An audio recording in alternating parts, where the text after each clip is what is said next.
Hi, I'm Jill White. I'm a pharmacist, a clinical wellness practitioner, a certified personal trainer, a holistic skin specialist, a certified color expert, and image consultant.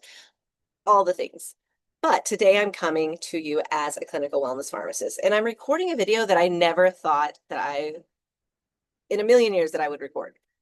I'm going to talk about 5 things that I learned about GLP-1s as a wellness pharmacist. And I say that I never thought that I would record this video because I just was very against them. I didn't like them. I wasn't interested in hearing about them. I just was very adamant, like, no, I don't, they're bad, they're wrong, they're all the things that I'll actually get into in this list too. And so much so that at least a year ago, I even posted, like, I took a screenshot of the side effects or adverse events page on one of my pharmacy apps and posted it on social media. And I have deleted that post and I retracted the previous statement, that statement from a year ago. And I regret if I would have deterred anyone from taking them that it was appropriate for in that time. So that's another reason why I wanted to put this video out, was to just help explain my thought process and how I went from there to here.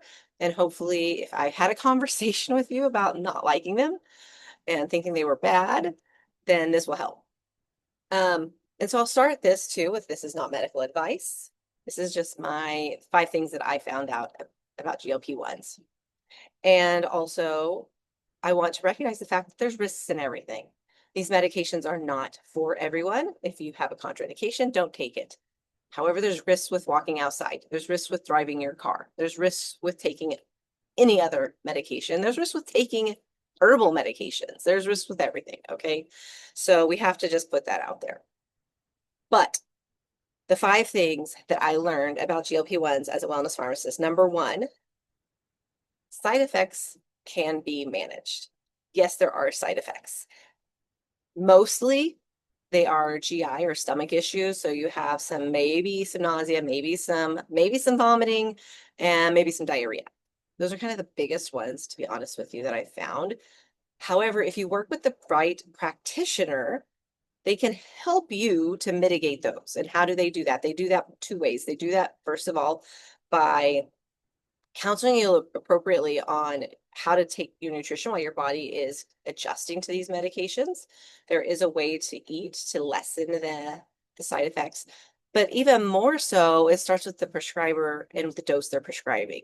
You definitely want to start low, very low. And I know when you're first starting, you're like, oh, but I want it to work. I want it to count. I want it to matter. Trust me, it's better to start low, let your body get used to it, and you have time. It's not a competition, which I'll talk about in number 2. There's no race.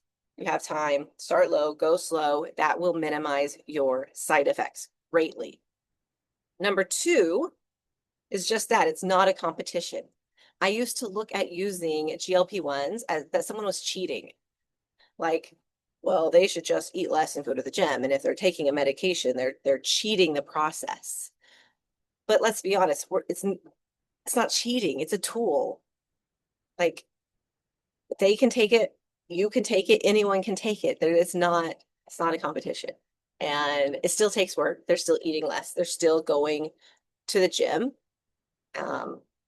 So yeah, I don't know why I thought that. And I didn't have any issues with the people that were taking it, just the idea of it.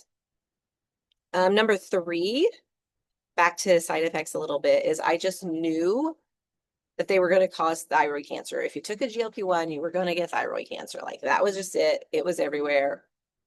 Or you're going to lose all your muscle. And I'll talk about that. That's kind of like A and B for number 3. First, the cancer. Let's remember that the first GLP-1 was approved over 20 years ago. And the ones that we're talking about now were approved over a decade ago. So we have years and years and years of real life, millions of people taking it, experience.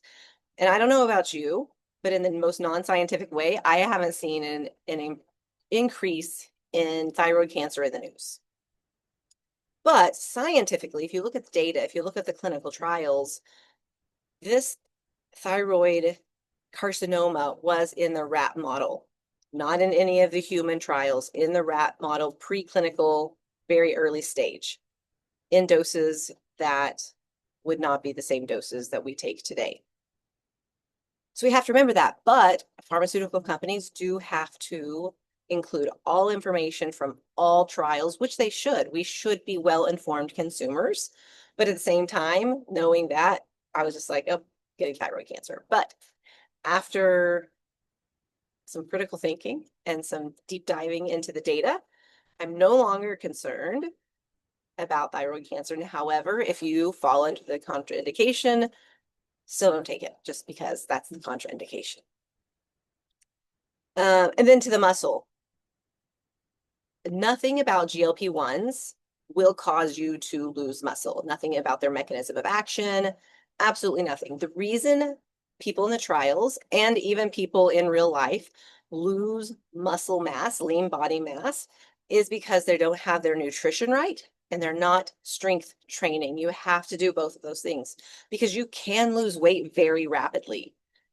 And because you're losing weight rapidly, you're going to lose fat and you're going to lose muscle, period. If you don't do the things you need to do to not lose the muscle, but it has nothing to do with the GLP-1s itself. It actually is just because they're doing what you want it to do too well.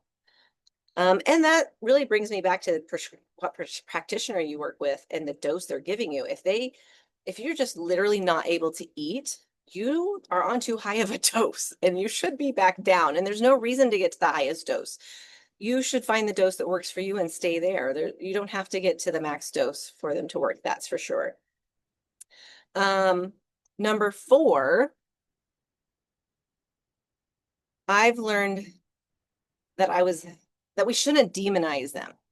It shouldn't be kind of back to someone's cheating if they use it, but just recognizing the fact that GLP-1s is a tool.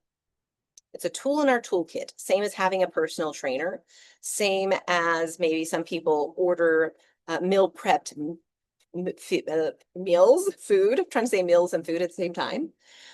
Same as having an appointment with a dietitian or a nutritionist. Like, they're all tools in our tool belt. GLP-1s are not a magic pill. They're not going to work without calorie restriction. They're not going to, well, they'll work if you don't go to the gym, but I promise you, you don't want to take them if you're not going to the gym. Just don't bother. Don't bother. If you're not going to lift weights, don't take a GLP-1. And on a side note, you actually don't have to really do as much cardio or no cardio. I mean, you should do cardio for your heart health, but get steps in.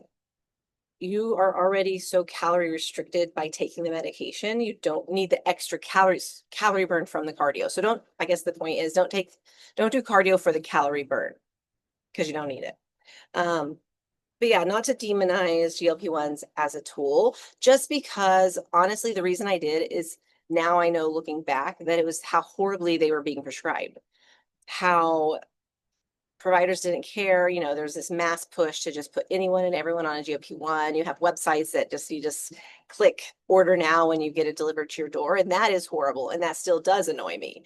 But using them correctly, I have to take that belief off of the medication and put that frustration onto people using it incorrectly.